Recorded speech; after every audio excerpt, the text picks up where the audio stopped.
Hey everyone, welcome to another great episode of Cheap Heat TV. I am Scott E. Morgan, and tonight we are on episode 74. So for the next little bit, just come on in, relax, sit down, like, subscribe, and share our stuff, and then we'll try to get as many people in here as possible. Make sure you leave some comments so we can show up on screen. And guys, we're super excited about tonight. We've had a lot of buzz about tonight's guest. Hopefully it goes as well as we hope it does. But go ahead and bring on my first co-host. He is the king of all wrestling media, Gene Jackson. What's up, Scotty? We missed you last week, buddy. Yeah, man, I can finally talk a little bit. I feel way better. That's good, man. Well, we had a great episode. We had Bob Evans here, so there was no shortage of talking. So he had your back. So I'm sure people think I'm a mom in real life, anyways. So me just being on screen didn't make sense. So I just figured I'd sit it out, let you guys handle it. All good. But I heard good things about it, man. I heard Bob was a hell of a guest. He always is. He always has a lot of interesting things and perspectives that a lot of people should honestly really take into consideration. I've already rewatched some direct feedback from some people throughout the week, saying that they watched it and shared it and they enjoyed it, and I hope some more people watch it, because he as always he shared a lot of great knowledge, and he has a lot to share. So like I say, I hope people continue to watch it. Yeah, he's got a lot of experience, man. He knows what a lot of people are out there looking for. So, it's something worth definitely listening to, and if nothing else, just listening to it and taking it in stride for what it is to each and every individual person. So, I've watched it. I thought it was a great show. I think I did. I think it went exactly how I expected it to, with Bob being the guest on it. I really hope it gets the viewership and everything that it deserves going behind it moving forward. So, but one person that wasn't lack for words last week is my old best friend back there in the back, Mr. Upbeat Zanders. There he is. Hey, I got here. Sorry, Smokey's a little behind the eight ball. He's not feeling it. Everybody here at Cheap Heat is under the weather. I think the weather's gotten to all of us. Yeah. Although Scott, compared to last Sunday, see Scotty's upbeat, and he's above the weather now, and now we're all somewhat under. He hit the like and subscribe stuff even before I got in. He came in hot. He hit all the hot spots right out of the gate. It was like y'all's match on EPW this morning. His bell rang, and Scott was all over it, like just bam, bam, bam. Loved it. Real quick, ladies and gentlemen, if you're listening to us, I don't know if Smokey popped this up here. I've been kind of dealing with some background stuff and some social media. There's all of our social media stuff. If you want to like and subscribe to that'd be unbelievably appreciative. We've got Johnny Dotson coming on here in a little bit, talk a little bit of Bluff City, and we're looking forward to the conversations. See, Klein's already in the comments. I'm glad he decided to join us early on the week. He's got a shirt on this time, but my Lord, he's not on camera. He can keep his shirt on. Okay, well, if he wants to have his tips out again, fair enough. But, yeah, let's just make sure that they realize kids watch this show, so keep his titties away from the screen. So full disclosure, I spoke to our guest Johnny Dotson on Friday, and everything was still good. He's going to be here. Apparently around 5:15, 5:30, he was on Facebook with a live video ranting about what's wrong with professional wrestling, as he does. We're hoping he didn't think that the podcast already happened. Yeah, I'm hoping he don't think that was the podcast, because right now he still hasn't reacted to me sending him the link to join the show. So we assume that he will. We hope that he will, but at the moment we're kind of hanging out, waiting to see what happens. I guess we'll figure out whether or not. Yeah. I guess we'll figure out whether or not it's a bluff or real life or not. Yeah, maybe he bluffed us. I don't know. Well, Uh, do we want to talk about next week's guest before? I mean, Sure, we can do that. go oh, ahead and throw oh, that up there. I'm all right. sorry. I don't think we've got a graphic, Is the unfortunately. graphic? Oh, let me. I'll if you want to Message buy some Smokey. time, I Yeah, will send get Smokey Smokey a to get on message. that right now. Yeah, send him a private message and ask him to get that stuff put up there. And like I said, ladies and gentlemen, we're a little bit behind. We've been all kind of struggling with the cold and Well, all the other stuff. It's running it's rampant down that here in time of Alabama. year, you know. Yeah, it is. But While we're waiting on that, guys, if everybody listening, if y'all would go watch our current match that just listed this morning, I guess on the EPW. and if you haven't seen it, YouTube. why? Scott Yeah, powerbombed a chick. We yeah. can I mean, announce On that. the apron of the ring, Oh, not just any power okay. bomb. Or, we All didn't we right, all didn't right. we didn't really go deep into it because we were being scolded by the upper management of Neil and Gary, but we can say this now. Scott Um, powerbombed a chick. yeah, I have received a little bit of backlash over that Do you regret from. it? oh, I really? mean, I No, mean, sir. from fans almost immediately. Didn't really like me during that time frame. I will say I got a Whatever. little tempered and hot headed in that situation. I got you. Um, You cooled off. I've been there. I've been in real life situations where I've been slapped in the face, and I will say I probably didn't react the same way in person that I did in that match. But I'm willing to bet you reacted exactly the same way. Should I have. bet you I I think. bet I you a think. bitch got power bombed when that happened. but I think it should have happened. but everybody, if you would like to go watch that video of that, I think it was a wonderful match and everything going forward. Go to EPW YouTube and watch that posted this morning. Um, I you know it was I had a We blast that won. night. So Hey, suck it. victory. Look at there, final gentleman That's winning on TV. What's the world thanks, coming to? thanks, Diana. Um, We appreciate it. Well, yeah, there you go. I mean, that's uh, the real MVP. that dirty Diana Taylor, man. Yeah, damn Well, dirty Diana. Damn good dirty friend of Diana. Whitey Jenkins, apparently. That is So apparently big supporter of Delbert. yeah, well, who isn't? I mean, let's be honest. Well, Well, after that besides, last, I was about to say, if y'all haven't went and listened real quick, we'll just promote everything we've got going on right now. Waddy Jenkins had an episode with Delbert on there, and unfortunately, Delbert got a little too boastful about his position of power at the Hardys, and Oh, apparently got fired. yes, all, okay. all, apparently his boss called and fired him live on the air, yeah, which and is we're a not going to first.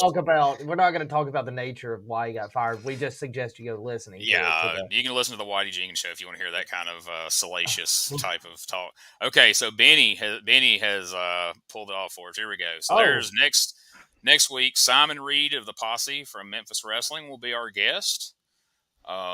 One half of the tag team, the Posse. So, spoiler, I've had some conversations with him lately, and I think it's going to be a good interview. And he's got a lot to talk about, and there's a lot going on there at Memphis Wrestling. And it was going to, it's intended to kind of balance out tonight's interview, but I don't know. There may not be anything to balance out. We're still. He Oh, looks like okay. It's been seen. The link has been seen now. So well, he looks All like he could turn up at any moment. We'll do lookalikes next week on the podcast. All right, Thanks, Gary, for Gary for the concern, man. He's so Gary, concerned. is he referring to the power bomb? Is that what he's saying? I think he was. I think he was. I think that's what it was. All right.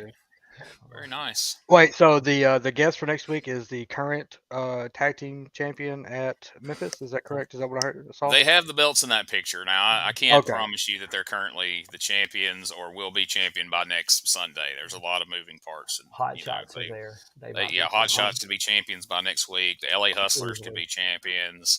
I mean, let's be Bluff fair. City could invade and steal the belts. We don't know what. It's not going to be the Hot Shots as champions. I'm just going to. Wow. I mean, we're just trying to, buy some time here. We didn't really want to. Yeah. Delbert would probably, by the way, Delbert would probably say differently. I think he would actually pull for the Klein.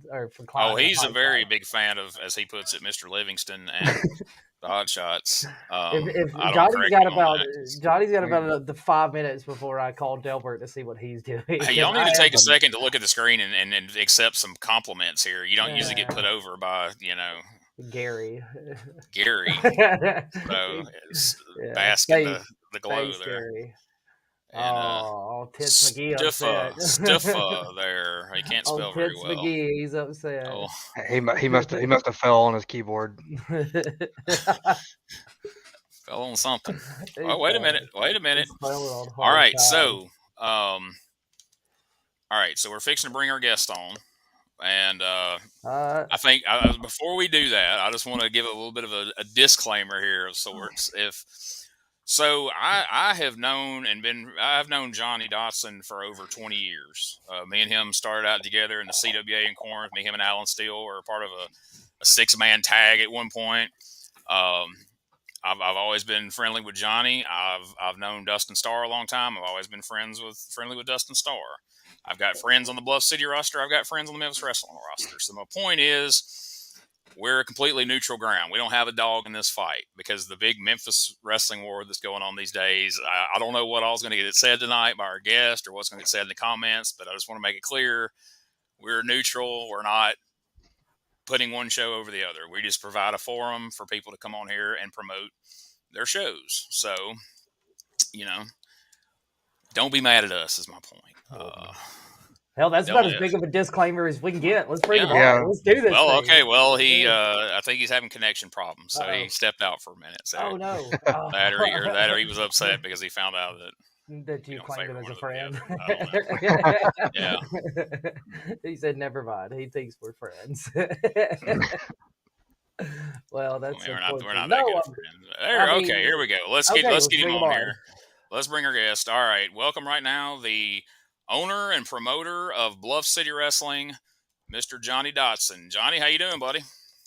Man, what's going on? A war machine, right? That's it. That's a war machine right there.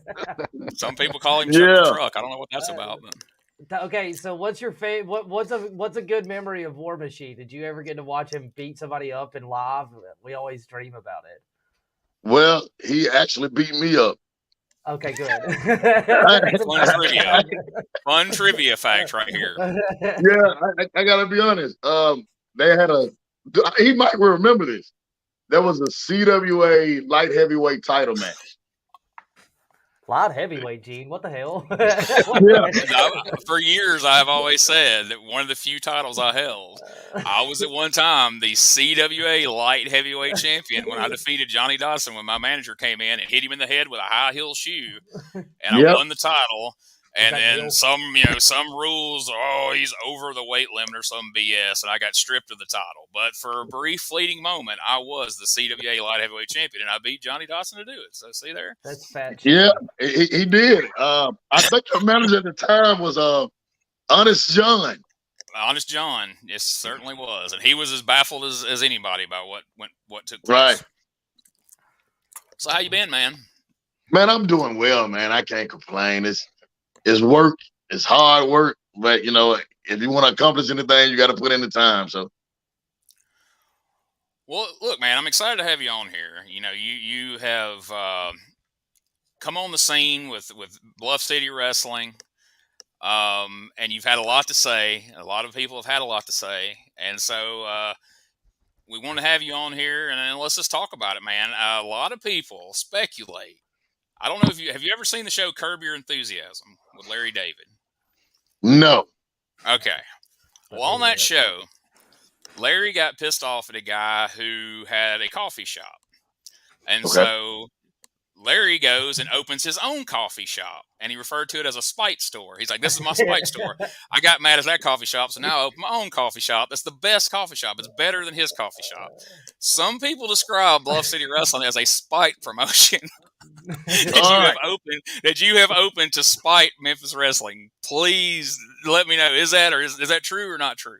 That's okay if it is, by the way. If it is, we're all on board. Okay. In reality, it's not that for the most part. And I hate when everybody says Memphis Wrestling because he's championship wrestling for Memphis. Yeah. He's not Memphis Wrestling. All right. Now, clever branding, you have to admit, though. Huh? Clever branding on his part, you have to admit, though. I will say it was smart on his part, but it wasn't a spike thing. It was more so a business thing. And the reason why I said that is because when Dustin first started his company, and he may not tell the truth, but I'm gonna tell the truth. He really didn't have much money to really start. So I got a lot of churches to back him. And they bought tickets and gave me money to give to him, even though they didn't come to the show. Right? So they were just doing it because I was on the show. So therefore, I came to Dustin and I was like, hey, I got all these churches that want to bag me or whatever. I was like, let's me and you do this thing together. And he was like, nah, why don't you just give me all the money and give it to me? Okay. That's what he said. Yeah. All right. And so I was like, no. He was like, well, who else can do it? You can't do what I do. Nobody can get TV in Memphis but me. I'm the end all and be all of professional wrestling in Memphis. I'm Memphis Vince. Okay. So I was like, oh, you forgot I'm Johnny Dotson. I know a lot of people in Memphis, not just from wrestling, but just playing basketball in churches. So I don't know what happened, but I got a call from CW30. And it was like, we heard you got a wrestling company. You want to put it on TV? Do tell. Right. So they offered me a contract, and I took it.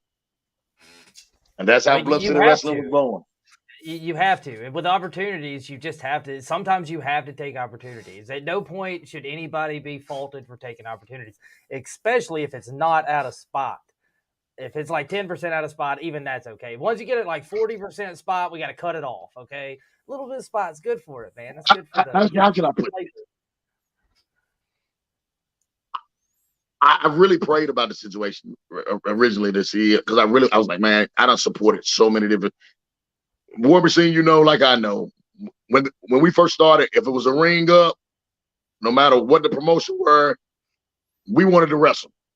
Period. Yep. And so I felt like that I've supported so many different people's dreams and their vision about the business to where when I brought the opportunity to Dustin, he didn't want to support what I thought could work. So when CW30 called me, I was kind of shocked because I knew that was the station he was on and he was affiliated with. So if you think about me being a spiritual man, I'm like, okay, is this a blessing? Because what's the odds of that happening? Right. And so that's what really made me jump on it. Yeah. So what was their reason for, they just wanted more wrestling programming, or like what was the reason that they wanted to bring your show but yet keep his show as well? I think it was more so a deal where somebody that I know knew somebody at CW30 and they just reached out. And I was like, at first I thought it was a joke. I thought it was ribbing me. Yeah. But then once I told them that we talked about money and stuff like that, and they actually sent me the contract. And I was like, man, they for real. So I called my girl and I told her about it. She was like, well, you want to do it? I got you. And that was it. I really think that Dustin was at one point an employee for CW30, and he's no longer employed. We're not gonna throw that in there, but I'm not sure about that either. I definitely don't know my Memphis television stuff. There's a lot of speculation that goes on. So once I announced that Johnny Dotson was coming on this show, needless to say, I've gotten a lot of messages and calls and texts from people. Okay, so you remember back in the day. Well, it was all over the place. It's great for us. Hey, but you remember back in the day when you had KW, and then you had Power Pro, and then eventually had Memphis Championship Wrestling and Power Pro, and then they all hated each other, but then it ended up coming on screen. So there's a lot of speculation that since y'all are on the same channel, that you and Dustin are just working everybody, and you're just setting up for a big Championship Wrestling for Memphis versus Bluff City feud. So can we break the story right here, right now, Johnny? I don't want to kill your gimmick. I don't want to break kayfabe, but just give us a wink if this is all a big work and you and Dustin are working together. Just give us an O right there, and we'll just move on. I don't know. So that's fine. That's a good answer there. That's a good answer. We'll take that absolutely. But in reality, though, all these guys. You guys all came up together. Like, you don't hate anybody over on that roster, do you? I mean, this ain't like, because I've heard people say that, like, oh, Johnny's threatening to shoot people, and Johnny's like, said he hates all of us, and he's Damn, going to all right. destroy us, and all this kind of stuff. And I was like, I don't think that's I hope true. So not, I'll just but- write straight right here, you on the screen, looking at everybody. You don't hate these guys, right? Like, it ain't like that, is it? Yeah, I hate them. No, no. Okay, guys, it's work. It's official. He just gave us the wink. There it is. No, like really, I'm because I'm much older than a lot of the guys. You know what I mean? Yeah. And I've watched them, grow, and so it's just like with Tattoo, Chris Lex, Dustin, like all of us was friends. You know what I mean? Yeah. And you can't hate somebody that you actually love because you was friends with them. You know what I mean? Like, I still love Maria to death. I think she's excellent. She's a sweet person inside and out. And to say that would be me saying that I would do something to hurt her because I'm mad at Dustin. You know what I mean? So I wouldn't even do anything to try to hurt Dustin's company because he has a family. You know what I mean? And he has to feed them. But people fail to realize that I can disagree with you and not respect you as a business person, but I still can love you as an individual. And that's why some people, and that's in most families, is that the minute you disagree, now we don't like each other. And it shouldn't be that way. Well, I mean, that's a problem just in society in general. Like, somewhere in the last 10, 12 years, we've all decided that if you don't support what I support, we're enemies now. Like, if we're not the same, whatever, We're not on the same pick whatever, same team, same religion, same denomination, or whatever, anything. If you don't fully support that, I'm a Republican, you're a Democrat, you're a Democrat, you're this, then we all just hate each other and we got to fight in the street. And it's ridiculous, but that's the mindset everybody's got now. Like, it's either all or nothing. And I think that's absurd, I agree. Well, let's talk about something a little bit more positive on your end, because how long now has Bluff City been running? Let's talk about Bluff City. We started June 24th. We've only been on TV. It was actually 2 months this past Saturday. So when I hear like all of the bad stuff that people say, you know what I mean, we've only been on TV 2 months. Right. But how much growing do you feel like you've gotten in 2 months? Oh, we did. I'll say this: consistency.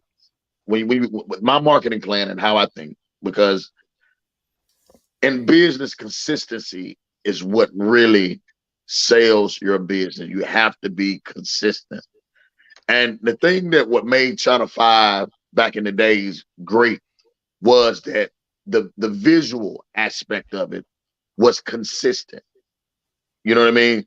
So that's why I invested in a television studio. Like, I have a television studio that looked just like Channel 5. Right? So by investing that, now that's going to put me at another level, right? And I'm not going to use the studio to actually run house shows out of. We'll find another venue to actually run the house. Did y'all lose me? Yeah. No, we didn't lose you. You're back now. You're freezing. You're good. Okay. You're good. Yeah. So that's the plan, is to do that. So now what we have to do is give that studio feel, because that's what made Memphis wrestling, a little different than other places. Like, I love the look of NWA Power, the studio look. You know what I mean? And that's what we're trying to give. And our show is actually going to be free, like it was at Channel 5. Right, for people that come to TV tapings. Right. I got you. So that we're going to allow that to be the commercial for when we do the big shows. And I don't believe in bringing in C-list celebrities, paying them, and then I got the guys that's been busting their tail the whole time, and I don't appreciate them. So I want to build my own stars. What did you say? I said, and you pay them, and then give the guys who work their tails off week to week a hot dog and a handshake. Yeah, exactly. We've all been there. Exactly. And so, and I'm not doing it. I'm big on that aspect. And if I never learned anything from Randy Hales, me and Randy Hales had a long conversation, and he was like, Johnny, build your own stars, build them. And so later on, if you do bring some guys in, Don't let them wrestle each other. Make them put your guys over. Yeah. That's how you build your star.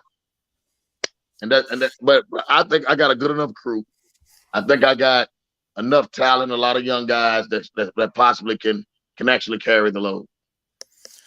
So let me ask you this, because this is where a lot of the hurt feelings started out, and people were so like you came out of the gate like before y'all ran your first show, like we're the best, we are the real, as your shirt says, the real Memphis Wrestling. And I mean, you know as well as I do. I mean, it was a little bit of rough starting out because everybody. I mean, you have to get your feet under you. You have to figure out what's going on. So it was a little rough starting out the first few episodes, and but you're still on. You're on Facebook every day. We're the best. We're the best. We're the best. Did you do that strategically just to get everybody's eyes on you? Because if you ruffle feathers, people are going to watch the show regardless. Because if nothing else, they're going to watch it so they can gripe about it and pick it apart. But in the process, they can see if it's getting better or not. Or did you really think from day one, like, oh, this is the best? Like, we got them beat on production, and we got them beat on, the look. We got a bigger crowd. We got all this. Or was it a strategic thing on your part? It's marketing 101. All publicity is good publicity. There's no such thing as bad publicity. So my thing is, if I talk about it, if I believe it, if I push it, I need my guys in the locker room to believe that they're the best thing going. You know what I mean? You don't ever, anybody that goes into a business wanting to be number two, you're an idiot. You know what I mean? I'm going to be the best. And I'm gonna say this. Now this is not me just doing a marketing scheme. I believe in 6 months, you all agree with me. Because the mindset, even if I don't know if y'all watch my show or not, but we actually got storyline. We actually got storyline. Real storytelling. Right. So now I know that once we get in the studio and I got people who actually, the production, the lighting, the sound, the audio. So now I got a whole nother setup. And so because that's the only thing people could really critique me on was the audio, was the, that aspect of it, the visual part. But now once we go into the studio, what would they have to say? Right. I mean, I get that because I ain't gonna lie. I mean, I watched the first few and I'm like, okay. I know Johnny knows something about the wrestling business. Like, I know he doesn't think this right here is the best because, like, this. I mean, this aesthetically looks terrible right now, and there's nobody in the crowd. Like, and then as it goes on, I'm like, okay, well, this has got to be like he's doing this on purpose. As I was listening to like your live videos and all, I'm like, okay, he's working. Like, this is almost in character. Like, he's working people at this point. So I get that. I mean, as long as it's constantly improving, you can do that. I mean, if every show, what was episode 9 dropped yesterday, right? Yes. So if episode 9 looked like episode 1, then people are gonna be like, okay, man, like you're full of crap. But I mean, there are steady improvements along the way. Yes. So you have a 6-month plan, right? Of from today where you want to be in 6 months. Right. I'm actually above where I want it to be, because I thought maybe it'd be 7 or 8 months down the line before I actually got a studio up. Right. But that happened. Boom. So we're gonna reinvent the whole Bluff City Wrestling the first of the year. When y'all see it on television, I think I put pictures up of like we did a dry run show, free like fan appreciation, just to get the lighting, to get the camera. And I posted some pictures of what the studio looked like.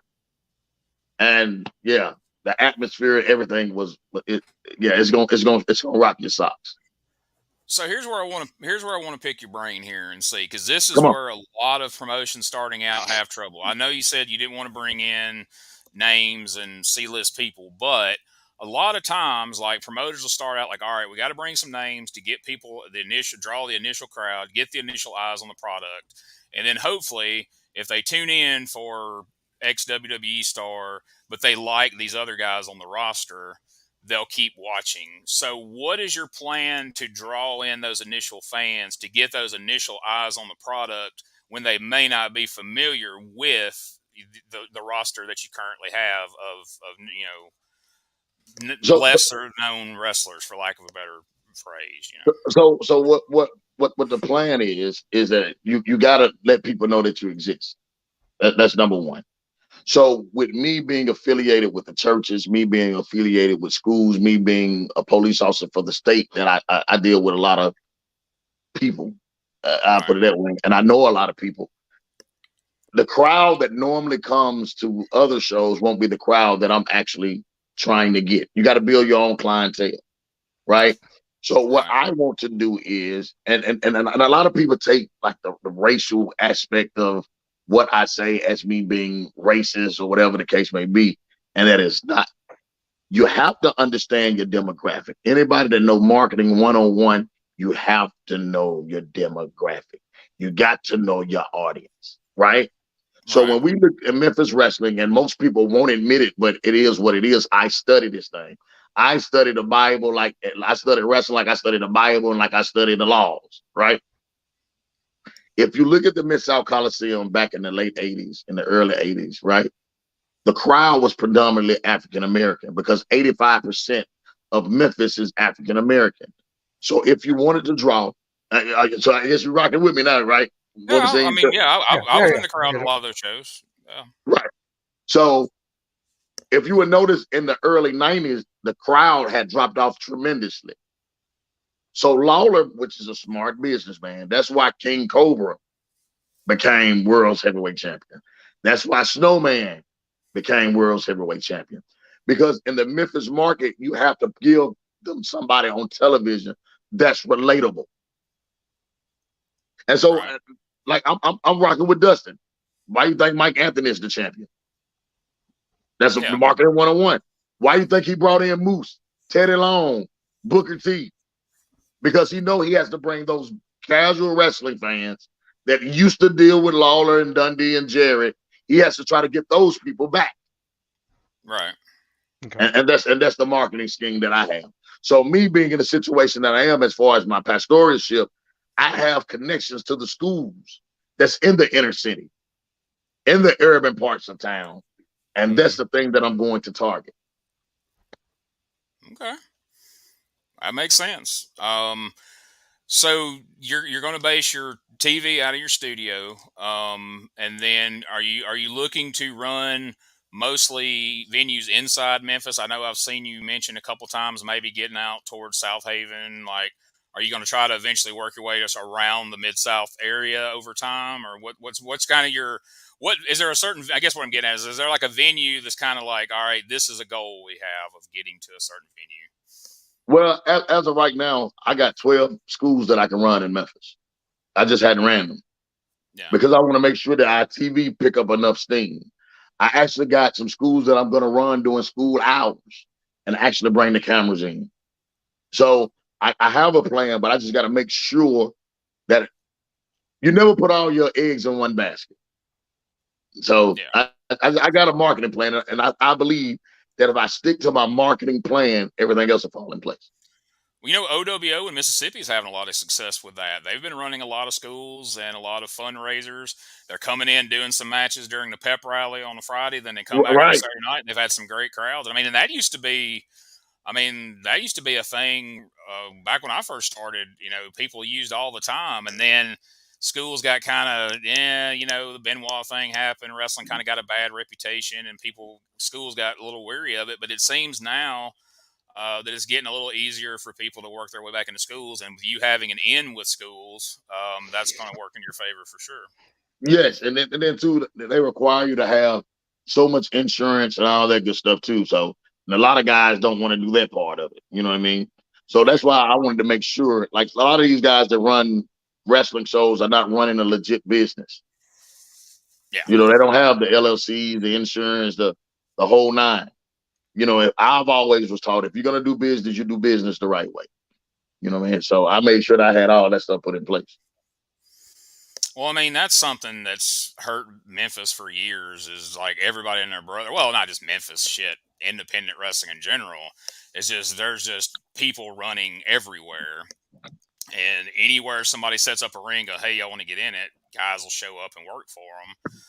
All you got to do is give them enough money. Oh, That's wrestling. That's what wrestling is. That sucks. I remember when it was good, and I think this is a lot of what you've been saying online a lot. But I guess I guess one of the things I wanted to kind of get across tonight, and I know, hey, it's wrestling. Y'all are in the same town. There's a certain amount of bravado that's going to go on. There's going to be some crap talking back and forth, but ultimately, like, you know, you and Dustin aren't necessarily the enemies of each other. I mean, yeah, you're competing on some level, but the people who are running around everywhere and running the less reputable shows is really the problem.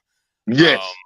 And that's really what's killed Memphis, and the fact that for years and years, and not to turn this into dumping on Corey Macklin or Lawler or any of those people, but you know as well as I do, there was only, you can probably name on one hand how many stars was made in Memphis after Power Pro.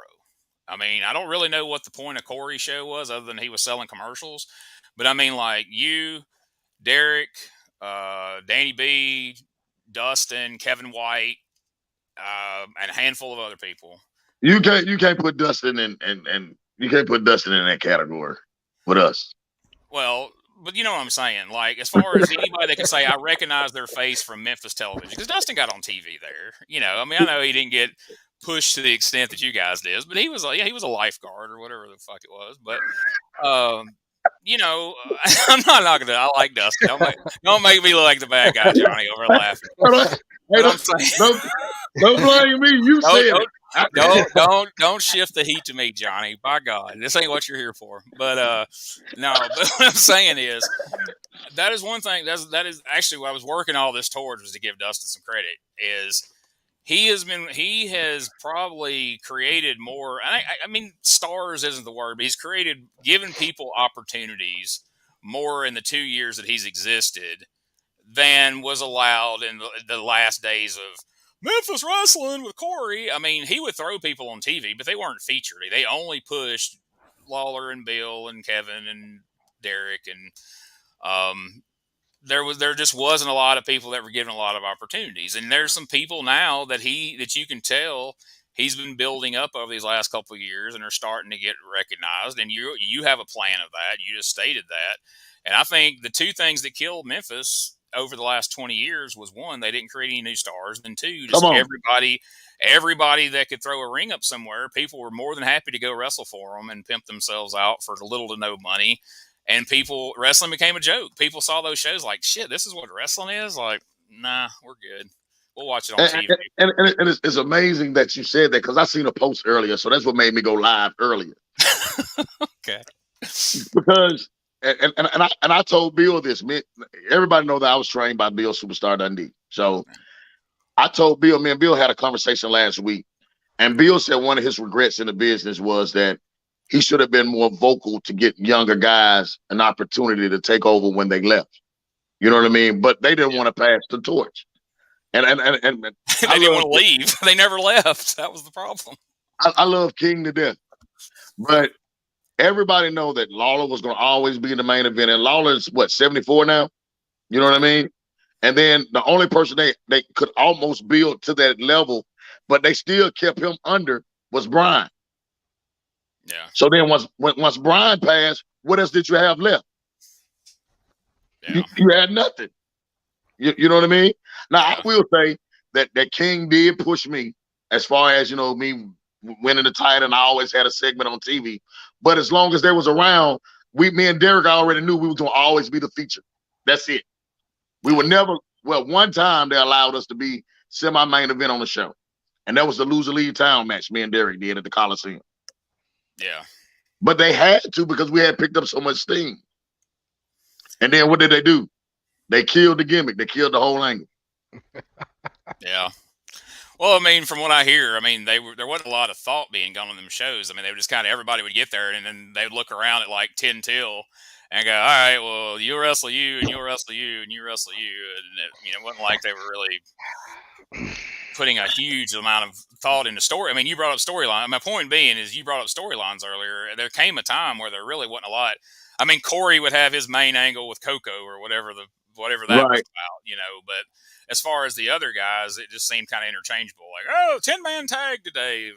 Right, of the right, younger right, crowd, you right, know. right. And the only reason why that the junior heavyweight division happened was because Jimmy Hart came in that day. And he was like, dude, you got to do something with Johnny. You got to do something with Derek. You need to do something with Allen. And, and then it started to slowly build that way to where when we was in the production meetings, they were only allowing me and Derek to be in the production meeting. So we started giving people finishes. Because the only thing Lawler was worried about was the Leave It to Lawler segments. I don't know if y'all remember that kind of stuff, Yeah. but you know what I mean? Anything that was like dealing with women or whatever the case may be, but I'm just being honest. I'm not lying. Like I got you. It's I'm just unfortunate, being but it's honest. true. It's unbelievably true because I know how that. It's unfortunate, but true. Thank you. Yeah, Appreciate so the honesty. and that's the thing that why me and Dustin also clashed was even if you're my friend, do what's best for business. And don't get me wrong, I still love Simon and Lil Chris, but Simon and Lil Chris are the ones that really writes the show. And to me, I don't really think they have that psychology or the mind for the business like that. Who I think that really has the mind for the business is like Neil Taylor. Just to, you know what I mean? Yeah. You know how you just can have a conversation with a guy and you know that they gets it. Yeah. You know what I mean? And that was my issue. It's not about putting the posse over because they write the show. If a lot of people don't know, when my show started, you didn't even see me. I wasn't even on the show. The only reason why I got on the show is because some of the people that helped me with the show was like, hey, really people tune in to the show because of the stuff you say on Facebook. You need to be on the show. Oh, that reminds me of a question. Yeah. Somebody sent me a question. When is the Anointed Assassin debuting on Bluff City Wrestling? There was a lot of commercials for that. I don't know when he's coming. Okay. There was some speculation on who that might be because he was pound for pound the best wrestler. I've remember somebody else being pound for pound the best wrestler, and that's probably Scott Morgan is who they're speculating. I don't know. It could be, maybe not. But anyway, he's only 135 pounds. I sent that question was sent to me and said, please ask because we've been watching these commercials for weeks and we haven't seen him yet. We're worried. Well, I'm worried too because I get tired of people stealing my catchphrase.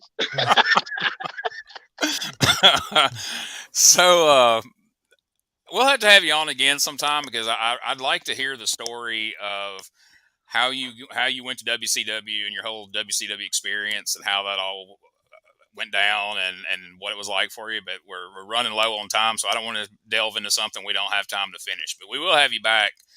Sure. Because I want to follow up with you in a few months and see where we're at, growth wise. You said, and maybe in 6 months we'll agree. We'll come back on. We'll talk about it. But I got to ask, so are you and Alan still? Are y'all good? Yes. Okay. Man, right, Alan, yeah. I'm gonna say this. Me and Alan are we're like brothers. Like we always talk. That it's business. You know what I mean? And I get it. He was there first. I never once tried to take anybody from him to come to me. You know what I mean? I get it. They're established there. Do your thing. You know what I mean? That's how I roll. So real quick, I have something. Can we all just agree it's Bret Michaels' fault? He's probably the reason for most of these issues. He's probably the most arrogant, airheaded, jacked up dude in the wrestling business today. So take it easy, punk. Oh, sorry. I thought we were cutting promos. What, it was like the media scrum. What are you doing? Now, I actually like Bret. What the? I do. He thought he was going to trick you into shooting on Bret, and even you like Bret. I guess Xander's is the only a-hole that doesn't like Bret. My issue with the guys in the locker room, I have no issues with any guys in the locker room. Well, it's one kid I don't like. His name Markel Harris, something like that. He works for EPW. Oh yeah, Marco Harris. Yeah. Yeah, you don't like him? No, he's arrogant. He's too arrogant and only been in the business for a few years. I think not even a year. He's arrogant and he's only working. Yeah, but Michael's been in the business for 20 years. I mean, he was. Yeah, he's been around a while. Being in the business and being relevant is two separate things. God dang. Well, when they have the big Bluff City versus Memphis show at the Coliseum or wherever they do it, you need to get a match with Brett Michaels to finally settle this feud once and for all. He would leave Tennessee like he left Mississippi whenever I showed him. Yeah, you showed him EPW and he left. He EPW. That's another show. We don't want to get into all that right now, Johnny. This is about Bluff City working with Memphis Wrestling and how this has all been a big work. And Johnny and Dotson are just Johnny and Dustin. I have the better Johnny and talent. Dustin are working us. I agree with Brett Michaels. And so that's going to be the takeaway. If you people are getting ready to do clickbait stories for like HollywoodJimmy.com or WrestlingNewsCenter.com, whatever it is, or for Brian Trammell, this is all a work. Johnny and Dustin are really great friends. Bluff City. This is building towards a big Bluff City versus Championship Wrestling. Say it right. Championship Wrestling from Memphis show. I didn't say that. Don't y'all do it at one of those casinos down there? Or do we need to do it at like, I bet you can fill up the arena in Memphis. Are we going to try to fill the stadium out there? What's the plan? I mean, we can't do it at the Pyramid. That's a damn Bass Pro Shop now. So that'll be fine. There's enough. Well, I mean, y'all could do it at the Bass Pro Shop. I mean, that would be something. We might do it at the Wrestle Center. Well, you couldn't fit all those people in the Wrestle Center. I mean, that's not. Hey, I mean, y'all are going. I mean, this is going to draw a couple of thousand people by the time y'all play this out. Because I mean, we're talking probably like next year. Y'all going to let this drag on? Everybody think. I see. Whitey Jenkins is wanting to talk to you because he's convinced that Dustin Starr wears a wig, and he's wanting to get on Bluff City and shoot a big shoot promo about how Dustin Starr wears a wig. But that's the promo everybody wants. He gave me $20 to mention that tonight, so I had to throw that. Good job. Way to get the money. but pay these bills, man. But I think that we could do it at the Wrestle Center. You know, he brought Booker T in and he had like 7,000 people in there. Oh wow, that was a lot. I mean, I know they say it looks like venues sometimes look bigger on TV, but that you're saying it actually looks smaller on TV is what it diminishes. Okay. Well, you know, Tommy Dreamer came in at night, so they probably got about 6,000 people. Let me ask you this before this goes too far off the rails. So what do you measure as success? Like when you're going to start feeling like, hey, this is success. Is it number of tickets sold, crowds drawn, or is it viewership on television, sponsorship sold, or is it just a mix of all of it? But like, what's your key demo right now that you're trying to hit to consider yourself success? Tickets sold or viewers on television? You want me to be honest? Yes, I feel like I've already succeeded. With the tickets sold or the viewers on television? The fact of the matter is I did something that people thought I couldn't do. You know what I mean? Like there's a lot of people who's been running wrestling companies for years and they have not even got on the magnitude that I have. And I've only been running the company since June. I've only had TV 2 months. I hadn't even been a legitimate business for 6 months and I've already got a TV deal. So to me, for a person that's like me with no Jerry Lawler, no Bill Dundee, nobody pushing, all based off me, I feel like I succeeded. So now it's just me trying to elevate us to the next level. If I was to close my company tomorrow, I would be happy because I've done something that nobody else, what a lot of people hadn't done. Well, I actually did something that nobody else has done because I did a company on television without any stars or without any names but my own. Now, he's got King Cobra. You've got Big Lou Winston. Has anybody reached out to Rough and Ready to see if they could maybe make an appearance? Okay, Johnny. So to get tickets, to get all the information to come on your show before G just makes us go off the rails once again, what would? Well, I can never. The problem is I can never remember. I wanted. So let me use this here. I didn't get a chance to use this. Me and Neil Taylor wrestled Jerry Lawler and Derek King over on an OWO show in Amory, Mississippi. And Jerry Lawler ended up bringing Scott Schwartz, the guy from Christmas Story, with him out to ringside. But I had planned on when we got out to the ring, it's like, hey, look, we're wrestling two big Memphis stars. Look, it's Jerry the King Lawler. But Derek, I can never remember. Which one were you? Were you Rough or were you Ready? Which I know would have popped him. He would have laughed. He would have had to act mad out in front of the crowd. But in the back, he would have popped for that. Don't you think so, Johnny? Because you popped for it just a second ago. So, and there's a lot of people watching that don't get that. Like these two guys on the screen, they have no clue what I'm talking about. Like right now, like Izzy Rodden, Neil Taylor, people like that, they're loving that reference. I promise you. Look, they actually tried to make me and Derek the new Rough and Ready when Jerry Lawler had. the Gerald all of Memphis Wrestling. Me and Derek shot that down so quick. We said, no, we will not do that. That makes me so happy. That's the big takeaway from this show now. Not that you and Dustin are working everybody, but that you and Derek are going to be the new Rough and Ready. God, I wish that would have happened. Oh, my goodness. That's tremendous. But we're still the best wrestling company in Memphis. We're the best wrestling company on TV. Let me just throw that out there right now. You know, we're not worried about hairspray and makeup. We don't worry about that on our show. We don't worry about needles and none of that kind of stuff either.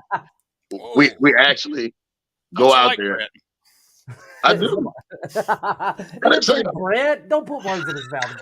This late in the game, you can't put words in his mouth. 50 minutes in, G. Don't start putting words in his mouth. I got a real man. I got a real man monster, Charles Ray, a real strong man competitor. That's like legit. You know what I mean? So the guys I got over there legit. I sent a message out. I said, if anybody feel like their company is better than ours and their roster is tougher than ours, all they got to do is come to Bluff City, or we'll meet you wherever you want us to meet it. So. Oh man, we're gonna do one of them shoots, one of those back alley shoot fights. That's no good. I challenge Dustin to a match. Has Soul Taker threatened to sue you yet because you've got a large man in a hockey mask wrestling on your show, or is he good with that? No, he's good with that. Okay, because I thought when I first saw it, I'm like, ooh, Soul Taker's gonna be hot about this. Yeah, Soul Taker one of my good friends. So okay, well that's good. I was worried about that. But we're gonna have a king coming soon, though. I saw that, Johnny. How many kings can we have running around here? Come on now. Well, we'll have a Pharaoh. Okay, well let's do that. Let's do that. You like the Pharaoh? Totally different. Let's roll with Pharaoh. That's a little more. I mean, evolved. I mean, because good Lord, we've got how many kings have we had? Is it the king of the South? Or is Derek jumping ship? Is he going to pull a Rick Rude? Is he going to end up being on? Is he going to be on both shows in the same day? Is that what we're going to pull here? No, I doubt it.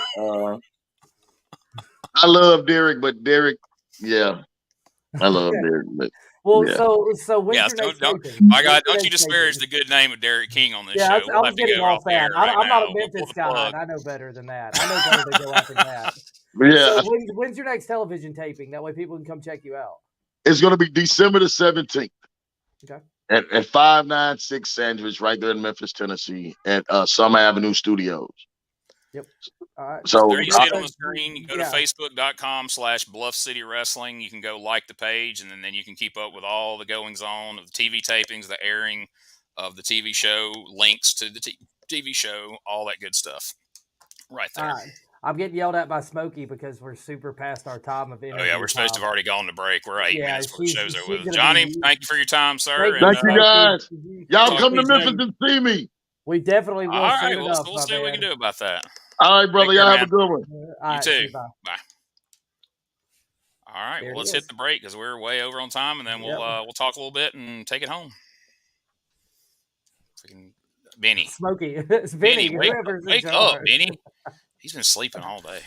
Yes, folks, it's back again. The Whitey Jenkins Show with your host, Whitey Jenkins, as he's now joined by his cousin, Delbert Jenkins. And they've got their own podcast, and they'll be talking about wrestling, as they call it, and God knows what else. Make sure you join them each and every episode. You never know what's going to happen. You never know when they're going to have a special guest. But you know it's going to be trashy. Join them for the Whitey Jenkins Show at whiteyjenkins.com. Hey guys, this is Wolfie D from PG-13. Check out my podcast, Live and in Color with Wolfie D, every Monday at noon. We're talking Memphis, we're talking ECW, WCW, WWF, everywhere that I've been. We even have some great guests, some Hall of Famers on the show with us. Every Monday at noon, Live and in Color with Wolfie D. You like barbecue? Well, of course you do, unless you're some kind of weirdo or wasn't raised right. So if you want to get some of the best barbecue around, check out P3 Barbecue. Our buddy David Estes does it up right, and he'll be glad to cater your next event or just send you some of his award-winning sauce right there to your own doorstep. Go over and check them out on the Facebooks at facebook.com/P3 Barbecue, or give old David a call at 901-679-3452 and tell him Whitey Jenkins sent you. Ladies Ladies and gentlemen, welcome to Give Me Back My Pro Wrestling, the podcast that's based on the old school, but can still help you find the good stuff from today. Dangerous Dan Colley, the Professor Jimmy Street, and the Plastic Sheik Jared are the undisputed six-man tag team champions of the wrestling podcast world. From thought-provoking topics to superstar interviews to action figure expertise. This trio does it all, and all they ask is, give me back my pro wrestling! Every other Thursday, wherever you listen to podcasts. Get ready to get inspired. It's Xander's Inspirational Podcast, the brand new podcast with upbeat Xanders, as he has one-on-one podcast sessions that both inspire and inform. Check it out as Xanders has a one-on-one interview with some of your favorite people in and out of the professional wrestling business. Give it a listen on CheapHeatTVLive.com. Join me, Gene Jackson, for the Jackson Interaction Podcast, where I'll be doing one-on-one interviews with people from the world of professional wrestling, as well as stand-up comedy. You can get them anywhere podcasts are available in both video and audio form, but you can find them all at GeneJacksonPod.com. We're back. Hey, we are. Hey. Hi. What's up, Scotty? Hey, man, I thought it was a pretty good little interview, man. Like, I liked it. I mean, I'm a little confused on some things. Who rough and rowdy is? Yeah. I'll explain off air who rough and ready is. I appreciate that. I know, like, he talked about, I saw some comments and everything in the thing we didn't really get to, but how he started his company, his goals and everything like that. But he, still calling himself the real wrestling, the best wrestling in Memphis. So I'm kind of curious. I don't know if our listeners or anybody are curious, but kind of makes you want to go watch both products just to see if he's right. I mean, just to prove him one way or the other. So I think the thing of it is it's going to be time will tell type thing.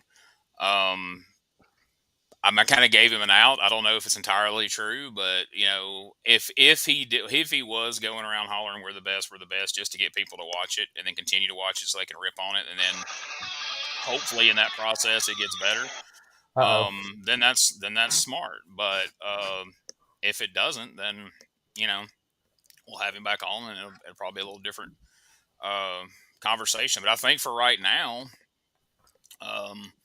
he's doing the best he can with what he's got, and they're trying.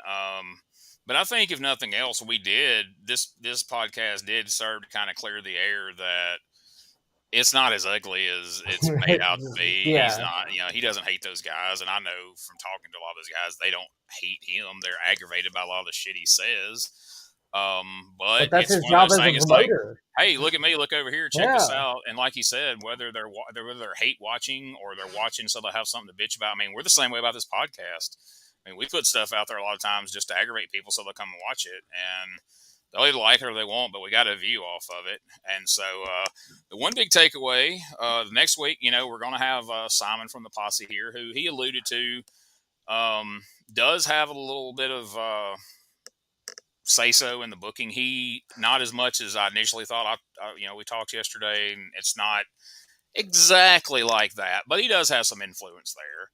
And we're going to talk to him and kind of get his perspective. And I know the conversation we had yesterday, and just see kind of maybe what this podcast did and this conversation we had with Johnny did to people on quote unquote that side of the fence, how they feel about it now, and if maybe they look at things a little differently.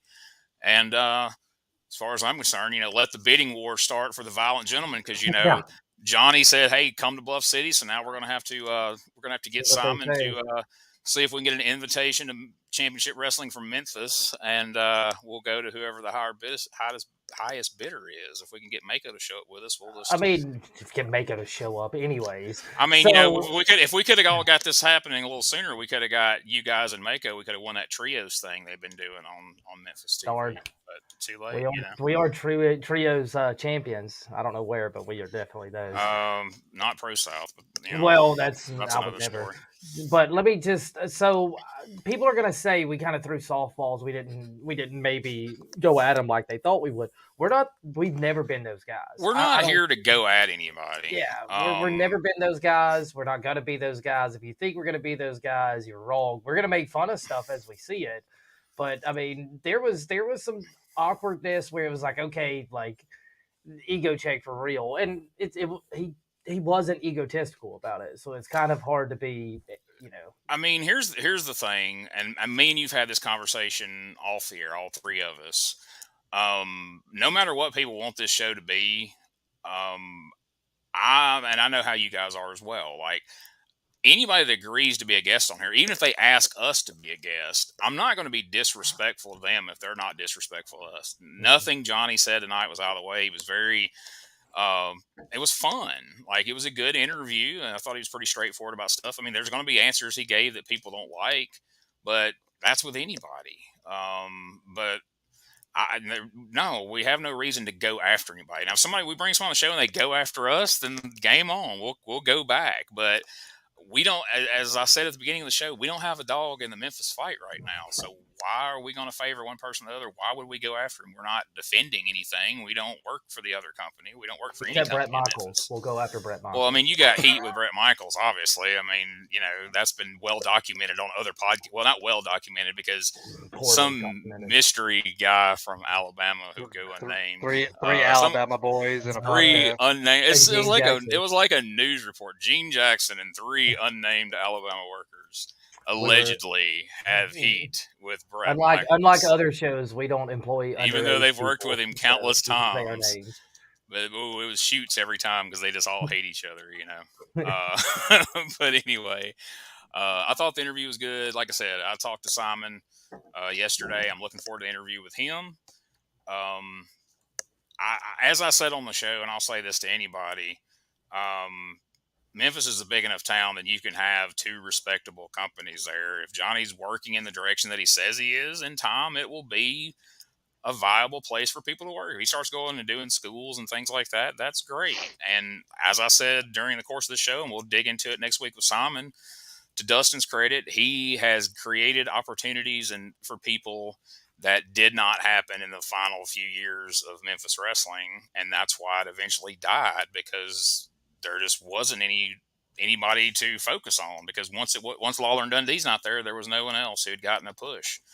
So I think it could be. I think that having another promotion in town can be a good thing. And I you know, like I said, I had heard some crazy stuff that, and I'm not saying that it's, you know, whether it was said for real or men or whatever. I had heard that, you know, Johnny had said he wanted to shoot people and all this crazy stuff. We asked him, he said no.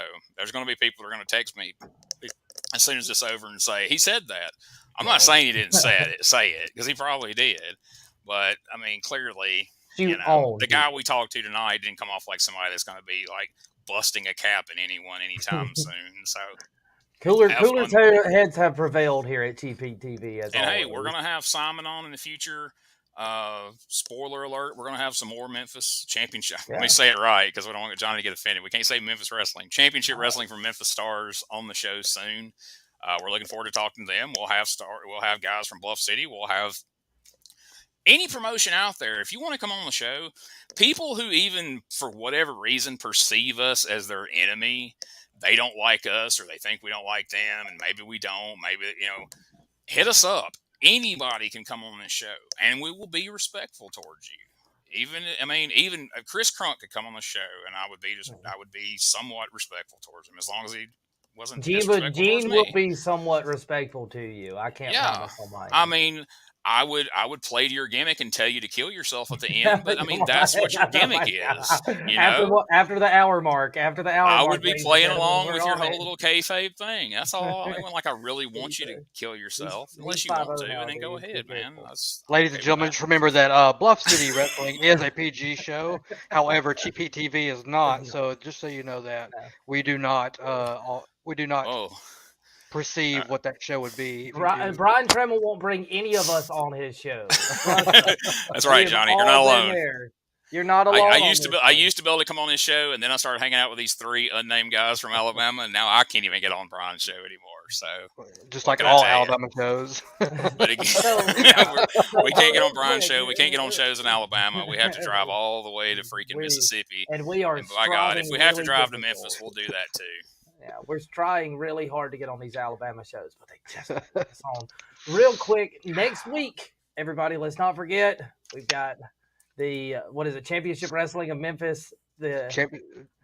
One half of the tag team champion, Simon Reed. Maybe. I don't know. I haven't watched the most recent episodes. As of that picture I thought being you were taken, saying he canceled. No, I'm just saying I don't know if he's champion or not. While this picture that Benny keeps putting up would imply, but I haven't seen the most recent episodes. Ours is still real, so technically I just went about off the picture. So there you go. So all right. So again, thanks to Johnny for coming on. We look forward to talking to Simon next week. And again, if you want to come on the show and promote your product or promote yourself, even if you think we don't like you, or even if you don't like us, come on the show. We'll be nice, mostly. Maybe. And we'll see you next week for more Cheap Heat TV, and it will be live as always.